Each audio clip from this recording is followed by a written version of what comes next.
ప్రధాని మోడీ లోపభూయిష్ట విధానాల వల్ల నేడు దేశంలో కోట్లాది మంది అసంఘటిత కార్మికులు రోడ్డు మీదకు వచ్చారని సిపిఐ జాతీయ కార్యవర్గ సభ్యురాలు అక్కినేని వనజ విమర్శించారు. మంగళవారం స్థానిక సిపిఐ కార్యాలయంలో ఆమె మీడియా సమావేశంలో మాట్లాడారు. మోడీ పక్షపాత విధానాల వల్ల అదానీ లాంటి బడా పారిశ్రామికవేత్తలు ఇంకా ధనవంతులవుతున్నారన్నారు.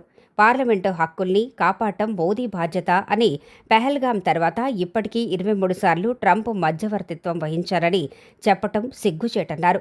మోదీ అరాచక విధానాల వల్ల నిరుద్యోగ యువత అల్లాడుతుందన్నారు. ఇక రాష్ట్రంలో చంద్రబాబు నాయుడు హామీలన్నీ అరకొరగా ఉన్నాయన్నారు.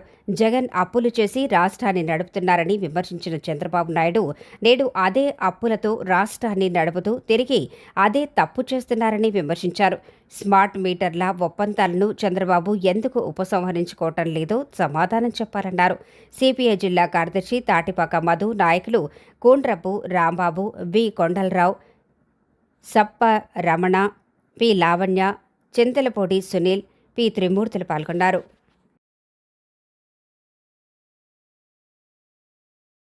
రాజమండ్రి జరిగే సిపిఐ జిల్లా మహాసభలను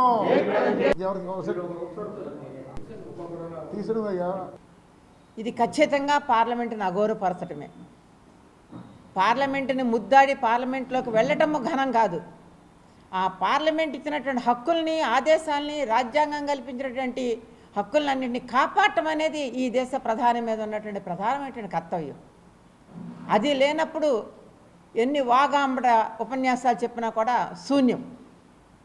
ఈ రోజున మొత్తం అంతా కూడా పార్లమెంట్లో పెహల్గాం దాడుల మీద, సింధూర్ ఆపరేషన్ మీద ఇప్పటికీ ట్రంప్ 24 సార్లు నేను మధ్యవర్తిత్వం వహించాను ఈ యుద్ధ విరమణకు అని చెప్పేసి ఒక్కసారి కాదు, 2 సార్లు కాదు, 3 సార్లు కాదు, 24 తాఫాలుగా ఆయన పేర్కొన్నా కూడా దానికి ఏమాత్రం కూడా స్పందన అనేది లేకపోవటం అనేది శోచనీయం. ఈ పరిస్థితుల్లో పార్లమెంట్ సమావేశాలు జరుగుతుంటే సమాధానం చెప్పవలసిన మనిషి ప్రధానమంత్రి ఆ రకంగా విదేశీ పర్యటనకు వెళ్ళటం అనేది సంతవ్యంగా ఈ దేశ ప్రజలు క్షమించరు కూడా. మద్యం మాఫియా, ఇసుక మాఫియా, అవినీతి ఇవన్నీ కూడా రాజ్యం వెళతా ఉన్నాయి. వీటికి వ్యతిరేకంగా రాష్ట్రంలో కానీ కేంద్రంలో కానీ ప్రభుత్వ విధానాలకు వ్యతిరేకంగా భారత కమ్యూనిస్టు పార్టీ ముందుకు సాగుతూ ఉంది. 3 సంవత్సరాలకు ఒకసారి జరిగేటువంటి ఈ మహాసభల నేపథ్యంలో ఇటు తూర్పుగోదావరి జిల్లాలోనూ, అలాగే ఆగస్టు 23, 24, 25 తేదీల్లో ఒంగోలులో జరిగేటువంటి రాష్ట్ర మహాసభలు, సెప్టెంబర్ 21 నుంచి 25 దాకా జరిగేటువంటి చండీగఢ్లో జరిగేటువంటి జాతీయ మహాసభలు, ఈ మహాసభల్లో ఖచ్చితంగా భవిష్యత్తులో మోడీ లాంటి, అమిత్ షా లాంటి ఆర్ఎస్ఎస్ సంఘ పరివార శక్తులకు వ్యతిరేకంగా దేశ ప్రజల్ని ఐక్యం చేయటంలో, వామపక్ష శక్తుల్ని బలోపేతం చేయటంలో, ప్రజాస్వామ్య శక్తుల్ని, లౌకిక శక్తుల్ని కూడగట్టడంలో ఒక విశాలమైనటువంటి వేదికను ఏర్పాటు చేసి ఈ దేశాన్ని రక్షించడానికి, రాజ్యాంగాన్ని పరిరక్షించడానికి ముందుకు సాగే దానికోసం ఈ జాతీయ మహాసభలు అంకితం కాబోతా ఉన్నాయి. వివిధ కార్మిక సంఘాలు పెద్ద ఎత్తున పోరాటం చేస్తున్నాయి. అన్ని రాజకీయ పక్షాలు, టౌన్లో ఉన్న అన్ని రాజకీయ పక్షాలు వాళ్ళు అగ్రిమెంట్ చేసే విధంగా మనం మద్దతు ఇద్దాం.